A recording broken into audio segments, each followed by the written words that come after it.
Olá pessoal, tudo bem? Então, dando sequência nos nossos vídeos de administração de capital de giro, a gente vai falar hoje sobre mais um dos indicadores de desempenho. Como a gente tem mostrado periodicamente, pessoal, os indicadores de desempenho, então, eles têm diferentes utilidades. No vídeo anterior, a gente falou sobre indicadores de estrutura de capital. Então, eu estou observando as minhas fontes de financiamento.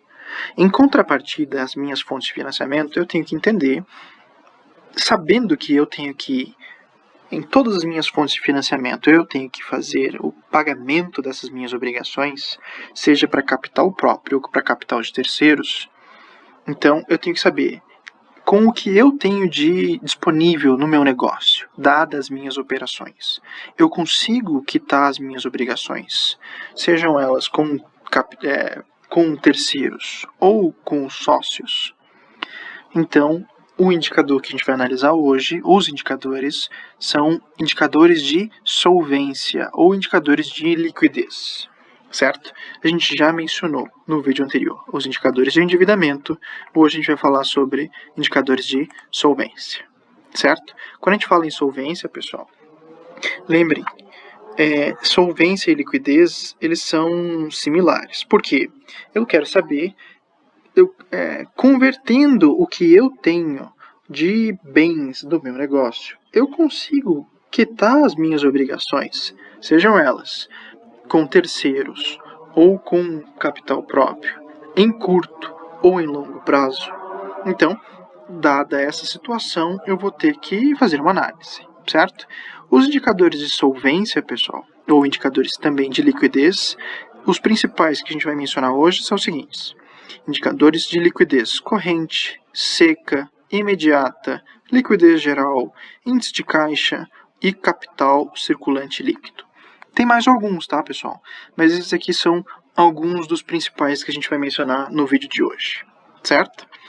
Então, o índice de liquidez corrente, ele tem o intuito de analisar se eu consigo cumprir com as minhas obrigações em curto prazo com o que eu tenho de bens em curto prazo.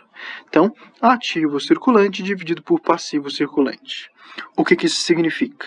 Se o indicador for maior do que 1, então provavelmente eu consigo, com o que eu tenho de ativo circulante, cumprir com todas as minhas obrigações e ainda assim sobra um dinheiro, certo?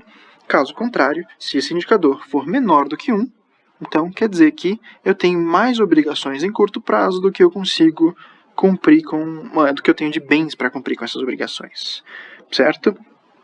Então, esse indicador ele é um deles. Ah, mas então a minha empresa, ela tendo um ativo circulante menor do que o meu passivo circulante, quer dizer que a saúde financeira do meu negócio está indo de mal a pior? Não necessariamente. O que normalmente eu menciono, provavelmente eu não tenha mencionado no vídeo anterior, mas como eu normalmente menciono nos vídeos, eu vou falar para vocês que esses indicadores, analisando eles separadamente, não faz o menor sentido. Normalmente a gente vai ter que fazer uma junção com outros indicadores. Agora, lembrando bem, eu mencionei no vídeo anterior que os indicadores de estrutura de capital, eles normalmente vão ter que ser comparados com os indicadores de liquidez. Então, eu vou analisar as minhas obrigações comparando com as minhas fontes de financiamento, ou com os meus bens que eu tenho para cumprir com essas obrigações. Então, se você faz essa junção, você vai ter uma noção melhor de se o negócio está saudável financeiramente ou não. Certo, pessoal? Então, esse é o índice de liquidez corrente, analisando as contas de curto prazo em ativo e passivo. Depois, o índice de liquidez seca. Então, pensem o seguinte: dentro do meu ativo circulante, quais são as minhas principais contas? Eu vou estar falando sobre caixa, recebíveis e estoque. Digamos, de uma forma bem ampla, tá? Existem mais contas. Dessa maneira, quando a gente classifica dentro de um balanço, a gente utiliza que lógica por trás? A gente não utiliza a lógica de liquidez.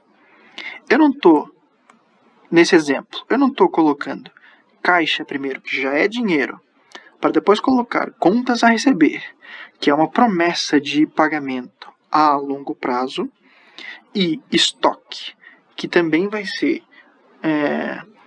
ele vai ser uma compra que você fez, seja ela de produto acabado, seja ela de insumos, enfim. Então você tem estoque. Qual que é a facilidade que você tem para converter estoque em dinheiro? Contas a receber, você pode ir no banco, fazer uma antecipação e você recebe esse dinheiro. Mas e estoque? Você consegue vender parafuso para qualquer pessoa na rua? Você comprou um estoque de matéria-prima, você consegue vender uma tábua de madeira para uma pessoa que está passando na rua porque você precisa de dinheiro? Provavelmente não. Então o estoque ele vai ter uma dificuldade um pouco maior de ser convertido em dinheiro do que as outras demais contas no ativo circulante, certo? Então nesse caso, se eu estou querendo analisar o pagamento que a forma de liquidar com as minhas contas em curto prazo, eu vou analisar o índice de liquidez seca, que vai dizer para mim o seguinte: ativo circulante menos estoque, dividido pelo meu passivo circulante. Então, lembrem o seguinte, o estoque, ele também, a não ser que você consiga converter ele em dinheiro em curto prazo, você não tem como saber se ele vai ser convertido ou não, dada a qualidade do produto no estoque. Você não tem como saber se ele está danificado, se ele está perdeu a validade, ou qualquer natureza do estoque que você tem. Então, de alguma maneira, você tem que comparar. Tirando do teu ativo circulante o estoque, você consegue cumprir com as suas obrigações? Sim ou não? Você vai ter uma análise como é que anda o desempenho da empresa para quitar as suas obrigações em curto prazo, só com o que ela possui de mais líquido possível, certo? Então, essa é a principal característica do índice de liquidez seca. Índice de liquidez geral. O índice de liquidez geral, como o próprio nome diz, ele vai estar me devolvendo uma análise sobre tudo que a empresa tem de bens em curto prazo e longo prazo, sendo ele mais próximo da realidade de se converter em dinheiro em curto prazo e longo prazo, frente ao que a empresa tem de obrigações em curto e longo prazo, certo? Reparem o seguinte, pessoal. Por que eu não coloquei ativo não circulante dentro desse cálculo? Por que aqui eu coloquei só o que a empresa tem a realizar a longo prazo? Porque qual que é o intuito que a empresa tem para quitar com as suas obrigações? Tá certo, existem algumas empresas em falência ou em situação de completa insolvência que ela tem que vender um maquinário, uma estrutura ou alguma coisa que ela não tinha interesse tão cedo de prejudicar as tuas operações para conseguir cumprir com as tuas obrigações, sejam elas de curto ou longo prazo. Então, nesse caso, aqui eu vou estar levando em consideração só o que de fato a empresa ela já tinha um interesse em receber em curto ou longo prazo. Assim, a empresa ela fez uma venda a crédito. Então, passou um prazo de um ano, um exercício fiscal, e ela vai receber esse dinheiro a longo prazo. Mas, de alguma maneira, já é uma promessa de recebimento, porque ela vendeu, prestou um serviço, ou ela vendeu um produto, e ela tem que receber a longo prazo. Então, nesse caso, já é uma promessa de conversão daquela proposta em dinheiro. Então, nesse caso, índice de liquidez geral vai levar em consideração tudo que eu tenho de ativo circulante, mais o específico, que seria realizável a longo prazo, dividido pelo passivo circulante, mais o que ela chama de exigível a longo prazo. Então, total de bens em espécie ou próximo a isso, comparado com as obrigações que ela tem de curto e longo prazo. Vai dar o índice de liquidez geral, certo?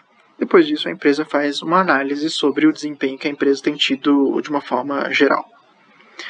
Depois, índice de liquidez imediata. O índice de liquidez imediata, lembra que a gente mencionou no índice de liquidez seca?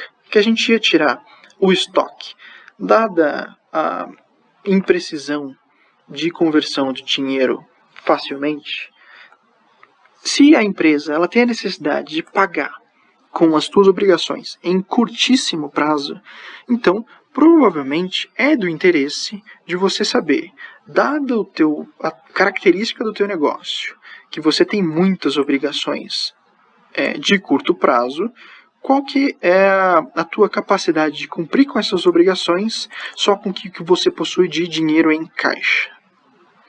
Então, disponibilidades, aqui eu estou colocando caixa, bancos e qualquer forma de dinheiro imediato que a empresa possui, dividido pelo que a empresa tem de obrigações em curto prazo, com o passivo circulante. Então, nesse caso, eu vou analisar tudo que a empresa consegue pagar de obrigações frente ao que ela possui de dinheiro em caixa, certo? Então, isso depende de cada um dos negócios. Como a gente já mencionou no começo desse vídeo, pode ser que o meu negócio não necessariamente tenha a necessidade de saber esse índice porque eu não tenho dinheiro em caixa. Eu vou ter só dinheiro no banco ou vou viver cobrindo as minhas obrigações com o que eu tenho de realizável a curto e a longo prazo. Então, nesse caso, não faz sentido eu analisar para o meu negócio. Mas se a natureza do seu negócio é de curtíssimo prazo, faz todo sentido, certo? O outro indicador a gente vai chamar de capital circulante líquido dividido pelo ativo. Então, o que eu estou analisando? O capital circulante líquido, o capital de giro líquido, que tem o mesmo nome, vai estar dizendo que aqui eu já estou analisando quando eu faço ativo circulante menos passivo circulante. Deixa eu até colocar aqui, ó. Se bem que aqui eu posso confundir. Se eu colocar aqui, talvez. Bom, talvez não confunda. Então, o capital circulante líquido é a mesma coisa que o ativo circulante menos o meu passivo circulante, certo? Então, capital circulante líquido, eu já estou levando em consideração o que resta quando eu faço ativo circulante menos passivo circulante, comparando com o que eu tenho de ativo total. Nesse caso, qual que é o meu ganho? Eu estou analisando qual que é a representação do dinheiro que sobra quando eu cubro com as minhas obrigações com o que eu tenho de ativo total. Então, nesse caso, é uma medida de desempenho para saber o que tem acontecido ao longo do tempo. Tem aumentado? Tem diminuído? Mas por quê? Tem diminuído por quê? Meu ativo tem aumentado? Ou porque de fato, eu tenho tido mais representatividade do meu passivo circulante frente ao que eu tenho de ativo circulante? Então, depende. Você começa a analisar a partir do que a empresa tem tido ao longo do tempo, certo? Então, esse é mais um indicador de liquidez. Depois, medida de intervalo. Aqui, pessoal, esse aqui ele é um índice que traz um pouco de importância no momento que a gente está tendo agora, mas que normalmente não acontece com tanta facilidade. Mas prestem atenção no seguinte.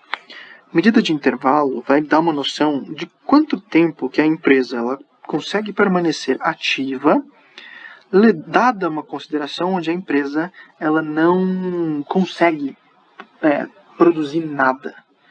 Então, assim, a minha empresa ela teve que fechar por qualquer motivo, seja ela greve, enfim, a vigilância sanitária bateu na minha empresa e eu não tive como conseguir trabalhar nesses dias, enfim, ou inclusive no período que a gente está tendo agora de pandemia, meu negócio ele não consegue existir por questões óbvias.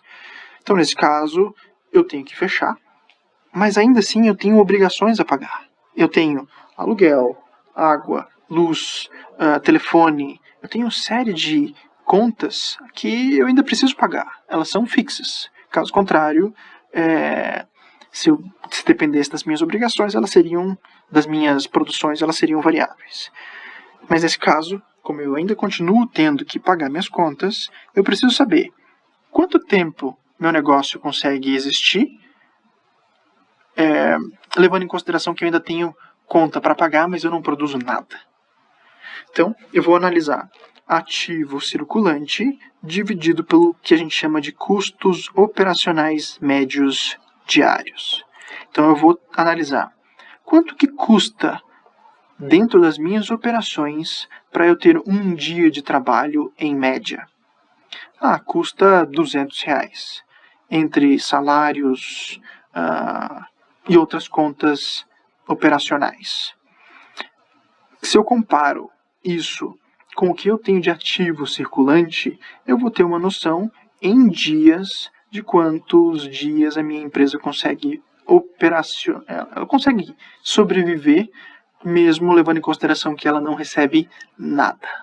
Então é como se ela estivesse fazendo a liquidação do que ela tem de ativo circulante para cumprir com as suas obrigações operacionais. Certo? Então é basicamente essa a lógica que a gente utiliza. Pessoal, esses são os principais indicadores de desempenho com relação a índices de liquidez ou índices de solvência. Daqui para frente eu vou colocar mais alguns vídeos de exercícios e exemplos para vocês acompanharem o que a gente colocou de conceitos aqui, certo?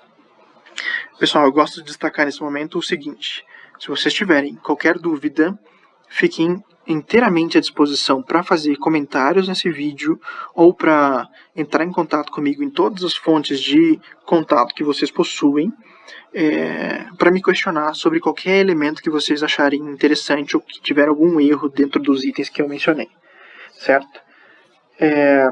A princípio é isso, pessoal. Se vocês tiverem alguma dúvida, eu fico à disposição. Um abraço.